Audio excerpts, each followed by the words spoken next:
Hello and welcome. It's Mauve Soul and or Violet Sky, or Mauve Soul, Violet Sky, whatever you want to call me. Today I want to tell you something very interesting. It's been something that's been on my mind for a very long time, and I haven't even really spoken about it with my boyfriend, mostly because I don't know how he would react to it, but also maybe if I did it this way, the people would be able to understand it and would be more acceptable of potential parts of reality and things like that. It is my thoughts, my opinions, but my thoughts and opinions do come from me and my dreams and the spirituality aspects that I've found. Now, yes, keep in mind I do have bipolar. And that sometimes makes my emotions go up and down. It's potential that for schizophrenia or for like crazy other stuff. But at the same time, you do have to wonder, you really do have to wonder, you really do have to think about it and wonder, what if people aren't crazy? What if in reality they are actually far closer to the truth of what happens after you die and before you're born, what happens in the spiritual realm or heaven or whatever you want to call it. What if it's the crazy people who are actually born to the truth of the reality, of the true dimensions of our universe, and it's that society, because the society thinks that they're so crazy that they need to be locked up, or they need to be institutionalized, or they need to be taken care of, or they need to be put on pills, or they need to be put injected with something or whatever. I mean, in reality, we're all kind of different, and we're all in our own way a little crazy. But I have tested it and experimented it on my own self, on my own life, of the effects and the maladaptive behaviors of having bipolar. And I've tested it, and I'm like 31 years old, so I've experimented on it, I've gone through it, I've experienced it. The truth of it is that yes, I think I do have bipolar, and I rejected the notion a lot, but mostly because I had a lot of things going on in my life, so many weird things going on in my life that supernatural or weird things going on in my life that I couldn't possibly understand how it could be just, to pop a pill and then you're fixed, you're cured. It's like, what? That doesn't help. But so I have tested it and experimented, going off of it multiple times and going back on the pill multiple times, and yes, it's true. I guess I do have bipolar, but the thing is, it's kind of like it's almost like, for women you would understand, for men probably not so much, but because we are women, it's by having bipolar is kind of like having a period. When you have a period, when women have a period, you're really grouchy, you're uncomfortable, everything is annoying and hurts, and then there's physical body cramps and painful things. It's kind of like getting kicked in the balls multiple times, but the pain reduced a little bit, but ongoing throughout the day, all the time, for 7 days a week, or for 7 days a month. And so everything. So when you're in pain, everything. I mean, you're sensitive to every little detail, every little problem, every single thing going on in your life, and it's a lot to take in when you're that sensitive, because you're in pain. You're just so much in pain, and you're cramping, and everything, your body aches, and your back aches, and you just want to go take a bath and stay there forever. But, well, what I do is, since I'm not really working right now, I do take a bath sometimes for like once a day, and then after that I'm kind of fine. But I do take a bath for like, I don't know, 3-4 hours or something at a time, and I go walk a lot and stuff. But anyway, the point is that when you're in pain, when you have cramping and periods, everything you take on, everything is kind of expanded. It's kind of, you take everything in, and everything hurts more. And so kind of like you're really, I mean, literally your body is literally stressed because of all that stuff going on in your body, in your womb. So I think what's going on is that just as with women with periods who have PMS, sometimes it doesn't affect them that badly, sometimes it really does. But I think most of it is that because you're in so much pain, your body, your psychology, your physiology, your very psyche is in pain and suffering, that you have to understand that any problem, any discomfort, any other external environmental problem, or any relationship problems, or anything that goes on in your life, it comes up and it needs to be dealt with. Women kind of need to deal with it, and they get bitchy, and they get grouchy, and then they get, mean, and whatever and stuff, and very grumpy about life and stuff, because they have to take in a lot of stuff. So they get very sensitive. Women get very sensitive with subjects and particular topics and particular things, and especially with their moods like that, because I mean, they're literally, you could say they are bleeding. Literally, we are bleeding and in pain. So that's one thing. If women could just, or men could just like take it easy and just relax, and just try to be nice and kind to her when she's grouchy and uncomfortable and moody, when she's in pain that she can't stop. And I wouldn't want to take medicine or pills to stop these periods, because it's a natural part of life and it needs to stay natural. You shouldn't do something unnatural and man-made to stop these periods. They have to run its course. And so when guys are like, oh my gosh, she's such a bitch, is she on is she having PMS, is she on her period, that actually is very annoying for us women. I mean, very annoying. That is one of the triggers that triggers us, is thinking because we are PMSing, because we have a period, that oh my gosh, she's grumpy, so she must be on her period, and use that as kind of like an excuse for why she's grumpy.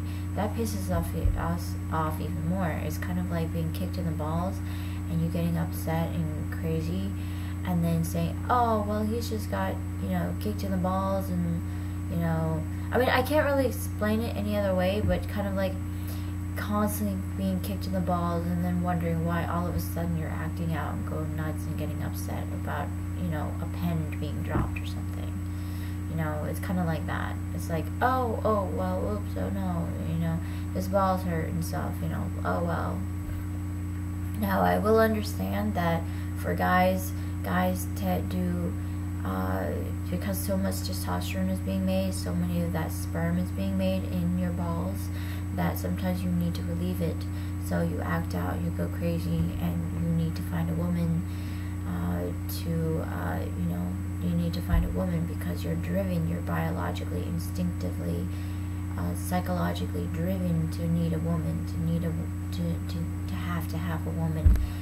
And so it's kind of like, oh well, he's just a guy, it's just like women, saying she's grouchy because she's a man, because she's has a period. It's the same reason why, I guess reason why people could say, oh well, he's just a man, what does a man know and stuff, and that's the same kind of feeling. He's just a jerk, he's an asshole, he's just a man. I mean, all men are assholes and jerks, right? I mean, it's the same kind of feeling of, well, that's not true, it's not it. I mean, what if it's not that women are having periods and then they're grouchy about everything that goes on in their life at that day, at that time. But it's the fact that because of that stress and that pain, we are more sensitive to potentially things that are going on in our lives. So don't blame, maybe it's not that you should blame the period themselves for, you know, her behavior, but you should be more understanding that she's just more sensitive to the things going on around her, and grouchy and upset. So any little thing could set her off. So maybe, you know, maybe you should just be more aware and kind and nice, and not say anything stupid, you know, not do anything stupid or say anything stupid to set her off, you know. I mean, maybe, you know, and then it's the same thing as if she wasn't on her period. If somebody does something really mean or stupid or nasty or whatever to her, of course you're going to get upset. Of course you're going to get really nasty back, or you're going to get vengeful, or you're going to get mean, or, you know, you're going to have to deal with someone doing bad things to you, or doing or saying mean things to you. I mean, it's not fun, and of course you're going to snap back. One of these days you will have snapped back. So what I'm trying to say is that it's the same thing as having bipolar, as that when you have bipolar, your emotions go up and down, yeah, but at the same time, and sometimes it's more, for me, in my experiences, it's more as if you were on your period, and you're just more sensitive to the problems of everything else going on in your life, and your emotions take you to the extreme, and more, you just feel the problems and the pain and the suffering of whatever bad thing is happening to you, more intensely than what you would feel if you weren't on your period, and if your balls weren't that, like, squeezing you and controlling you and stuff like that. You know what I mean? It's like if you have bipolar, all your emotions are that much more intense. You feel more, and the problems are more compounded on pressure onto you, and it feels more intense, as if you were on a period. So, you know, it's the little triggers, it's the, you know, thorn in the side, or it's the big wave coming to drown you. But whatever is the case, both aspects make it feel as if you are being drowned in the same aspect, because that's the temperament of having bipolar, is that you are more sensitive to problems, more sensitive to things, because if you're manic, then you're perfectly fine. You're you know, but if you're depressed, sometimes you're depressed for months, maybe even years at a time, and that temperament makes it that if there's more problems going on in your life, then it's compounding whatever problem you're having as bipolar and major depression, and it makes your life even worse. So it's really not fun to have bipolar, but I will say that it does make you understand. It makes you more understanding of other people and other people's stuff and other people's problems. It makes you understand that everybody has problems and everybody has to deal with the things. Some people are not as understanding, but I think if you have bipolar, you are more understanding of other people's things, and you know, you may not understand it completely as how they experience it, but you are more understanding that if they have a problem, then it must be a really big problem for them, and you feel and empathize for it. So I just want to let you talk about things like that, and hope you guys can understand it. Thank you. And I don't think it's that we're crazy, it's that we have things that make it hard for us to live, a little bit harder for us to live. And maybe in that respect, because I believe in reincarnation, because I'm starting to think that souls, you choose the life you live in. You choose the life with the strength and the problems, the the strengths and the weaknesses. And maybe somehow my soul, my consciousness chose this life to experience a bipolar life because of something. I'm supposed to experience something or do something in my life. So I think that possibly is that if I chose to be bipolar, then it's that I wanted to experience it, to understand the emotions and feelings of others in that regard, and I wanted to experience it so that I can probably help other people, because I am going to my master's. I am getting my master's in marriage and family therapy counseling, and what better way to help other people than to experience it yourself, you know? So maybe it's for the best that if you are experiencing these illnesses, or you are experiencing schizophrenia, or experiencing all these things, not very many people, the majority of people aren't going to understand it, but the people who do will understand it and will be more accepting of you as a person as opposed to you as the problem. You know, we don't really want to be told that you are the problem because you have bipolar, because you have schizophrenia. Or it's not that you are schizophrenic, it's not that you are bipolar, it's that you have bipolar, it's that you have schizophrenia.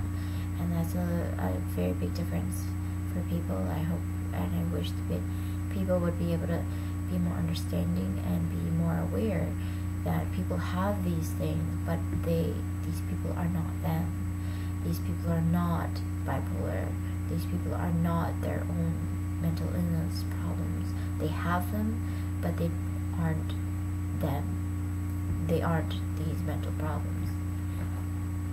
So if I chose to experience this life, it was for a reason. And I think I understand what the reason is now. Is that if for me to experience it, I have to experience and understand it in order to help other people deal with their own problems and deal with things going on in their lives, especially adolescents and young adults and stuff. So hope that helps and makes more sense, and just be more understanding, be more caring, be more nice to one another, treat each other fairly and nice and kind, and maybe people will start to treat you better because of it, you know. Anyway, love and good blessings to you, and I'll talk to you later. Bye.